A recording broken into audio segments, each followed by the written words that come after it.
Y bien, queridos amigos y hermanos, en este día, nuevamente para analizar, en este caso, un versículo que por ahí ha dejado algunas dudas, que inclusive me han escrito algún hermano, este, un comentario acerca del Apocalipsis 3:10 y algo que dije al pasar. Entonces vamos a traerle luz al tema este y aclarar un poco este versículo que es tan controversial y que trae tantas confusiones y que se interpreta de una manera inadecuada, ¿sí?, por la mayoría de los hermanos de las iglesias.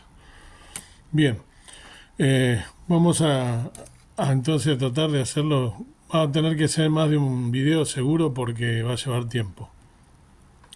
En este o en estos videos haremos un análisis detenido del versículo que casi con seguridad ha sido el que más mal se ha interpretado del libro del Apocalipsis. Me estoy refiriendo a Apocalipsis 3:10. Para ello tendremos en cuenta la traducción literal del Nuevo Testamento griego, es decir, el texto recibido, también llamado Textus Receptus. A veces el idioma original puede contribuir mucho a nuestro entendimiento. Aunque en este caso el original no ayuda mucho a su interpretación, pero sí tener cuidado con su comprensión, porque podríamos decir que en este versículo se hizo una buena traducción del original, bastante buena. Entonces, ¿por qué se malinterpreta tanto en forma errónea este versículo? Si la traducción no es tan mala o es bastante buena. Una de las razones es que a menudo se utiliza para probar una posición teológica, es decir, para ayudar una doctrina religiosa, y cada vez que se usa un versículo para ese fin, debemos tener mucho cuidado, porque hay una tendencia, y todos somos culpables en esto, a que cuando uno escucha algo que coincide con lo que yo pienso, digo, esta doctrina es lo que yo pienso, entonces adhiero a eso y tengo la tendencia a recibirlo de buen agrado, ¿sí? Porque dice lo que yo quiero oír, ¿se entiende? Pero debemos ser muy cuidadosos. El hecho que no nos guste lo que dice no significa que estamos examinándolo bien. En caso de que eso nos guste, no significa que o no nos exime de hacer una exégesis exhaustiva del texto, es decir, de aplicar las reglas de la hermenéutica y las reglas de exégesis de ese texto. Exégesis, para el que no entiende, es interpretación, explicación. Necesitamos mirar y analizar ese texto con mucho cuidado, aplicando todas las reglas para interpretar correctamente ese texto bíblico. No se trata de cualquier texto, se trata de un texto bíblico. Además hay una razón más. Hay una palabra en griego que aparece 2 veces en el versículo 10. La primera vez es un sustantivo, la segunda vez es un verbo. En su forma de sustantivo aparece 21 veces en el Nuevo Testamento griego. En su forma de verbo aparece 39 veces. Es decir, que esa palabra en total aparece 60 veces en el Nuevo Testamento griego. ¿Y cómo se traduce esa palabra? Frecuentemente con el concepto de tentación. Tentar a alguien, o si es un sustantivo, tentación. Y sabemos algo. Dios no es tentado, ¿sí?, por el pecado. ¿Sí? Si nosotros, a nosotros el que nos tienta, ¿quién es? El diablo, ¿sí? Pero hay que tener cuidado porque esta palabra también se traduce como prueba, ¿sí? Dios no nos tienta a pecar, pero Dios muchas veces prueba a su pueblo por una razón justa. Esta palabra probar tiene que ver con documentar algo, probar algo, manifestar algo. Estoy hablando en el idioma original, en el griego. Tentar, ¿sí?, es probar, ¿sí?, y es documentar, es revelar algo. Entonces, le voy a dar un ejemplo. Esta palabra se usa cuando Jesús estaba en el desierto, ¿sí?, donde Satanás vino a probarlo, a tentarlo, podríamos decir, y cada vez que Satanás lo probó, Jesús lo rechazó, ¿sí? Él venció esa tentación o esa prueba. Y él se mantuvo fiel, ¿sí?, en medio de la prueba. Y así se nos reveló que él es digno, que es el Hijo de Dios, ¿sí?, que es humano, que fue humano completamente Dios y completamente humano, y la diferencia es que él no tuvo ni tiene pecado.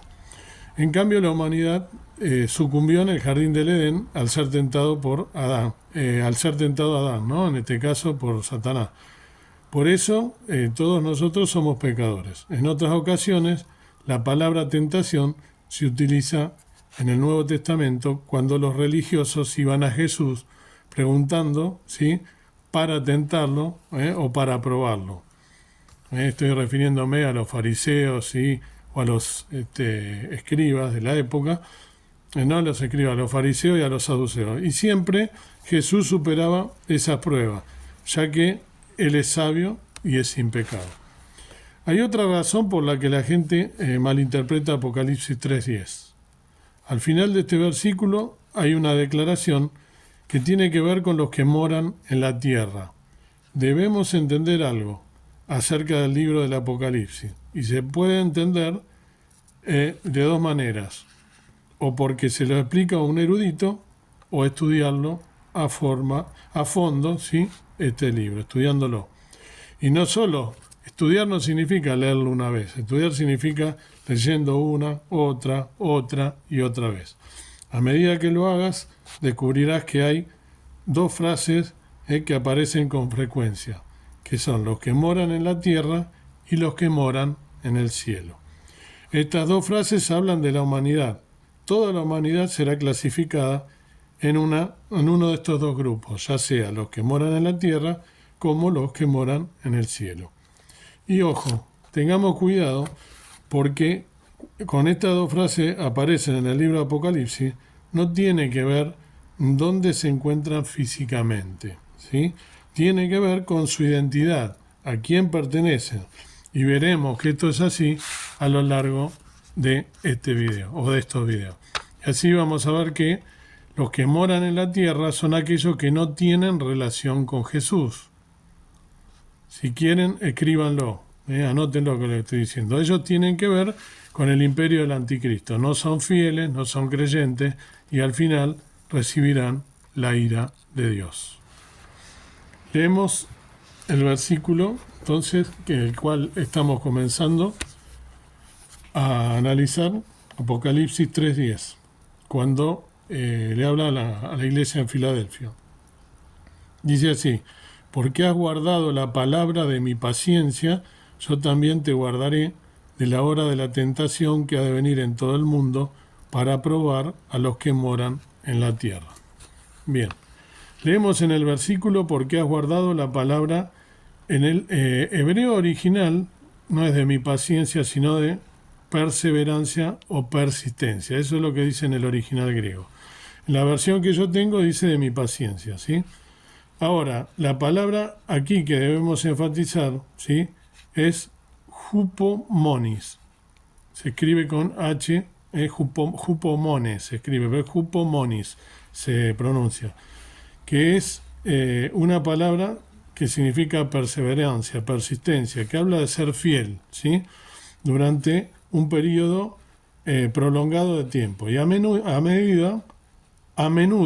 sufrir esa fidelidad, perseverar en medio de esa oposición. Entonces leemos: porque has guardado mi palabra de perseverancia, también te guarda de la hora de la prueba, ¿sí? Tentación, como dije antes, significa prueba, o significa documentar en el griego, o revelar. En algunas versiones, como la que yo tengo, dice de la tentación. Como sea que lo traduzcamos, ¿sí? Eso no es lo relevante en realidad ahora, pero vemos que hay una hora de la prueba, ¿sí?, o de la tentación, la cual viene literalmente en griego, la cual es traída, dice, la cual es traída, la cual vendrá acá, dice, en esta Biblia, en el griego original dice la cual es traída. Está en pasivo, en la cual está a punto de ser traída, y eso es lo más importante. Y lo que debemos preguntarnos entonces es: ¿quién va a traer ese tiempo de prueba. Y dice que va a ser traída sobre el mundo entero, ¿sí? En todo el mundo, dice acá. ¿Con qué propósito va a ser? Para probar a los que moran en la tierra, finaliza el versículo. Recordemos que probar entonces significa documentar, revelar, manifestar algo. Yo lo subrayaría así, como termina este versículo. Llegará, ¿sí?, un momento de prueba y esa prueba revela algo acerca de los que moran en la tierra. Los que no son fieles a Jesús, que son, como dijimos al comienzo, los que moran en la tierra, los que no tienen una relación de pacto con Jesús, ¿sí?, sus nombres no están escritos en el libro del Cordero, pertenecen a este mundo, ¿no?, y están bajo la influencia del anticristo. Y Dios se ocupará de ellos, ya que están comprometidos con el propósito del anticristo. A este último es a quien ellos le rinden su lealtad, ¿no?, y a quienes ellos en realidad pertenecen. Ahora bien, vemos que se dice acerca de esta frase y de la otra frase, los que moran en el cielo, ¿sí? Veamos qué es lo que dice la Biblia en el libro de Apocalipsis, y entonces, después de llegar a comprender e interpretarlo correctamente, ¿sí?, vamos a entender el por qué se malinterpreta también este versículo. Vamos a Apocalipsis 6:10. Ahora, por favor, Apocalipsis 6:10. Apocalipsis 6:10 dice: y clamaban en alta voz diciendo: ¿hasta cuándo, Señor santo y verdadero, no juzgas y vengas nuestra sangre de los que moran en la tierra? Aquí aparece de vuelta los que moran en la tierra. Tengamos en cuenta en qué contexto fue escrito este versículo que acabo de leer. Ya habíamos hecho otro video, pero es como que estamos haciendo un resumen para, o si se quiere, que se interprete bien todo, ¿sí?, cuál es la idea y la verdadera interpretación a la luz de la Biblia, no de mí. Lo puedan leer, releer, interpretarlo las veces que quieran. Tengamos en cuenta que en esta sección estamos en el quinto sello, como ya lo habíamos analizado. ¿Y qué está sucediendo en el quinto sello? Hay persecución, hay sufrimiento, hay martirio para los que le son fieles a Jesús, ¿sí?, los que tienen un testimonio acorde a su palabra. Eso es muy significativo. Y la pregunta es, ¿quién los está persiguiendo? ¿Quién está en contra de los fieles de Jesús? ¿Sí? La respuesta está en los versículos 10 y en el versículo 8, mismo que está más adelante. En el versículo 8 dice: y miré y aquí un caballo. Esto habíamos hablado cuando hablamos de los 4 jinetes del Apocalipsis en otro video. Y aquí un caballo verde, ¿no?, que era el verde, ¿se acuerdan? El verde pálido, que se traduce como amarillo en la mayoría de las versiones, y que el que estaba sentado sobre él tenía por nombre muerte, ¿sí?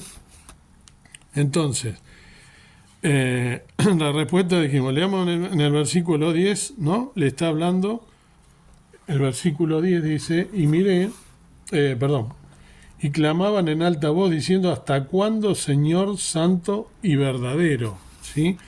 Entonces, le están hablando al Señor, ¿sí?, al santo y al verdadero. Y esta gente está preguntando: ¿cuánto tiempo más hasta que juzgues y vengues nuestra sangre? ¿Sí? Entonces, no hace falta especular acerca de quiénes están hablando, ¿sí?, ¿verdad?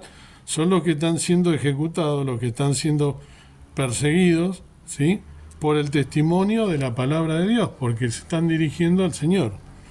Y están siendo perseguidos por los que pertenecen al anticristo, por los que moran en la tierra, porque eso es lo que dice el final del versículo que acabamos de leer. Relacionemos un versículo con el otro. Los que moran en la tierra.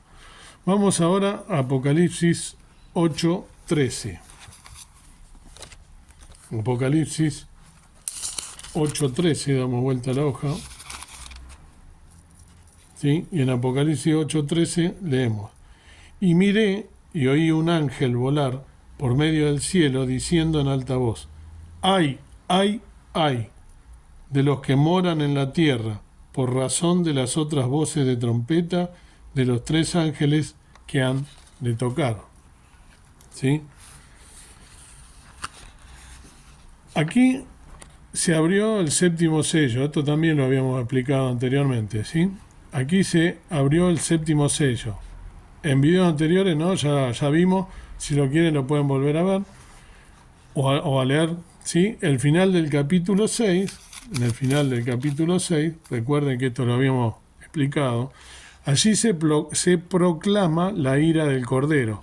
Una cosa es que se proclame o se anuncia y otra es que se ejecute o que comience, ¿sí?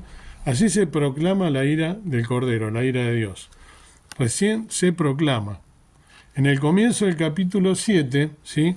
Cuando dice, un ángel dice, en el versículo 2 creo que es, a ver, vamos a buscarlo, 7 en el 2, sí, y vi otro ángel que subía, fíjense, el ángel le dice en el versículo 3, perdón, que no hagas daño a la tierra, ni al mar, ni a los árboles, hasta que señalemos a los siervos de nuestro Dios en su frente, dice. Está hablándole al Señor en este caso. Entonces dice,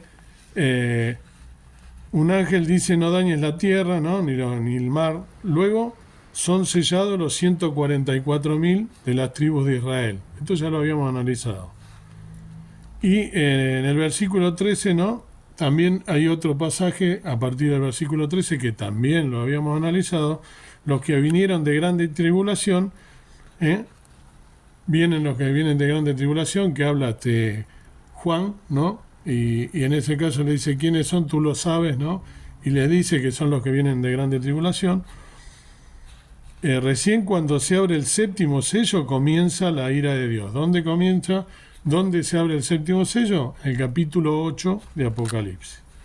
Leemos Apocalipsis 8:13 ahora. Apocalipsis 8:13 dice, lo que leí recién, miré y vi el ay, ¿no? Los 3 ay o los 3 ayes, si lo queremos poner en plural, significan ¿qué cosa? Desastre, que algo está mal, algo malo está por suceder. ¿Y qué es? El juicio de Dios. Por los toques de las trompetas, el shofar, ¿no? El cuerno del carnero que se utiliza en Israel. Y esta trompeta, ¿no? De los 3 ángeles, estas 3 trompetas representan la ira de Dios. Entonces, voy a dejar aquí en este video, así no se hace tan largo, y vamos a continuar desde acá. Entonces, quedamos con el versículo, capítulo 7, los 3 hay, ¿no? Del capítulo 8, 13 de Apocalipsis. Y en el siguiente vamos a continuar.